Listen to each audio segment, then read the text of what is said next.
So you're probably wondering how my baby chickens are doing. Well, they're about 30 days old now. This one right here hates me, and this one likes to peck me. She tries to grab my finger with her beak. But, 4 of them run up to the cage and want to be petted. See, like, you'll see this one get jealous right here. She'll come up, she wants to get petted, and the other big Russian behind her, they both like to be petted. But there's 2 of them that just don't like me at all. They just run up to the other side of the cage, and this one attacks me. They're doing great. They'll be in the main coop and the nesting box, the 6 nesting box I got for them, and the cage run within about a week and a half.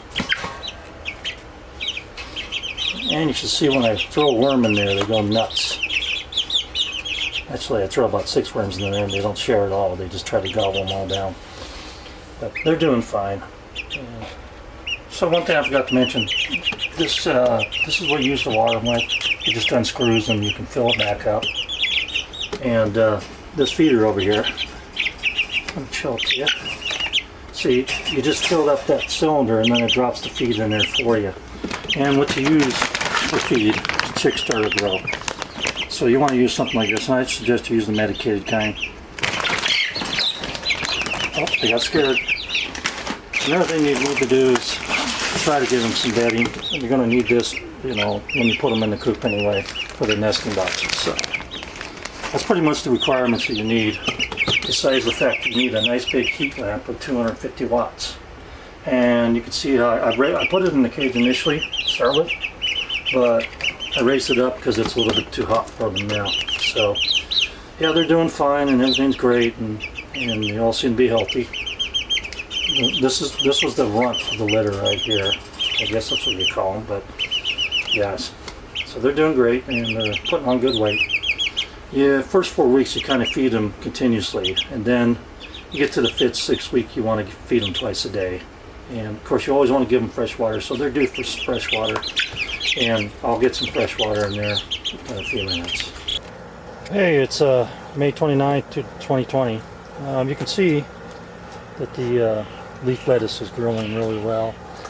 This is a Ruby Red or whatever. This is the Butter Crunch. This is some pheno I've got going on. And back here, this stuff right here is the romaine lettuces, and that's the Kesavi mustard. Going along, some of my eggplants got bit right here, but I guess that's just the way it goes. And I got some Swiss chard in. You can see the leaf spinach right now is ready to pick for baby spinach, and I'll be picking that right away, probably tomorrow for lunch. And here we got our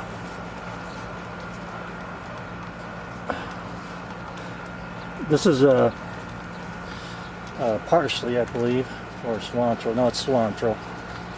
It's starting to get good size. And then my pepper plants got bit, but they're coming back. You can see them coming back. They're bounced right back from the frost. I had to restart my green beans, so I just planted seeds, so it took a little while for them to start growing again. Looking over here, tomatoes got bit hard. So I do have some of the beefsteak tomatoes growing, but I've started some more indoors. Not really happy with what happened. I had some really big plants, and the same thing happened with cherry tomatoes. So until tomatoes, they got hit hard.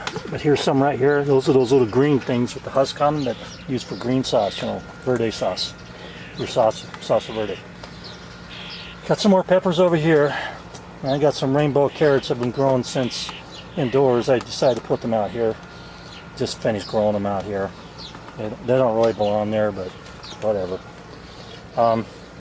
Cauliflower and the broccoli, doing fine. Hopefully these get big enough, fast enough within the next 4 weeks to start putting on flowers, so I can cut those and start eating fresh broccoli. Then the celery's doing great, as you can see. Sorry, I got this on a stand, so it's pretty huge.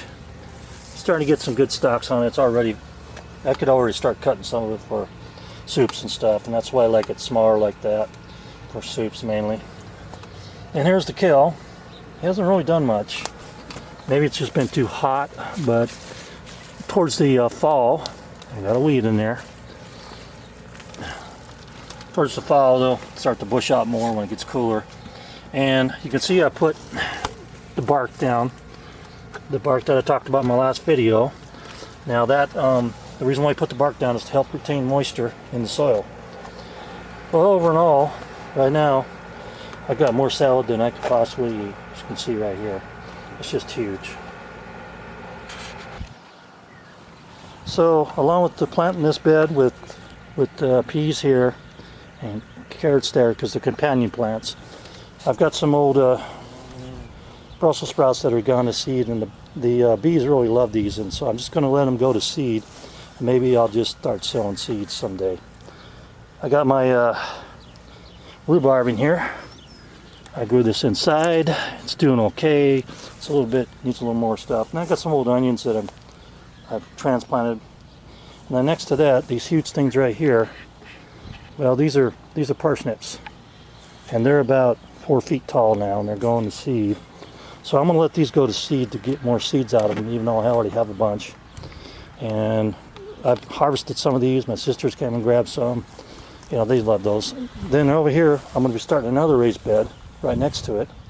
And I got this little ring thing. I'm going to put some squash or something in it. So what I'll probably do is end this off on this end right here, make another bed like you saw back there. And I'll move this up to the top here, where I know it's going to get more sun to put some more squash into.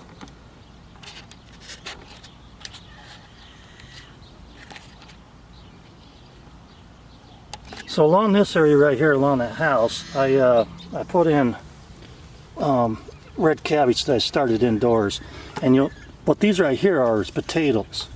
Now they are companion plants. That's why potato doesn't grow as big or as tall as the cabbage. So the cabbage sit in the back, and the potatoes will be in the front.